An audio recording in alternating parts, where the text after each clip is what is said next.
8 yoshli o'g'il bola o'zini 73-yilda tug'ilgan amakisi tomonidan 2 yil davomida bittasini zo'rlab kelingan. Onani xabari bor. Otani xabari bor, lekin yuboraverishgan amakidagiga. Tushunmadim. Qanaqa qilib ota-onani xabari bo'lib yana yuborish mumkin? Men ham tushunmayman. Bu ota-ona hatto bu masala bo'yicha ariza ham yozishmagan. 2 yil davomida o'g'il bolada o'zgarishlar ketyapti. Garmonal tomonidan ham o'zini tutishi boshqa masalalar bo'yicha, lekin ariza bermoqchiman. Desa Xudoga solib qo'ydim. Bu qanchalik johil bo'lish kerak? Qanchalik?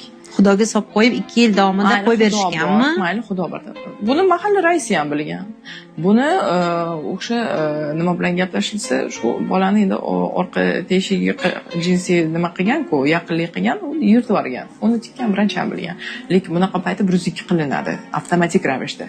Lekin bekitib o'tirishgan, yo puli qozon, yo puli o'zbekchilik. Qachondan beri bizda o'zbekchilik bunaqa narsa bo'lib qoldi. Bizda-chi men juda hayron qolaman.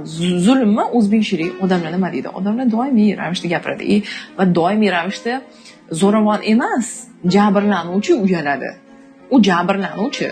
Vaholanki u haqida zo'ravon uyalish kerak.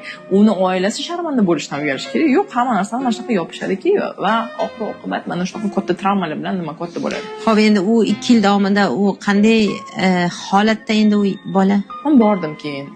Onasi bilan gaplashsam, onasi ko'chada qolganini yig'lab gapirib beryapti, och qolganini yig'lab gapirib beryapti.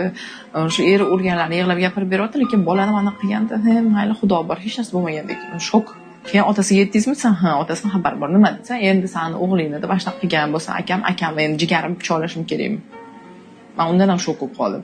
Chunki odam shunchalik johil bo'ladimi?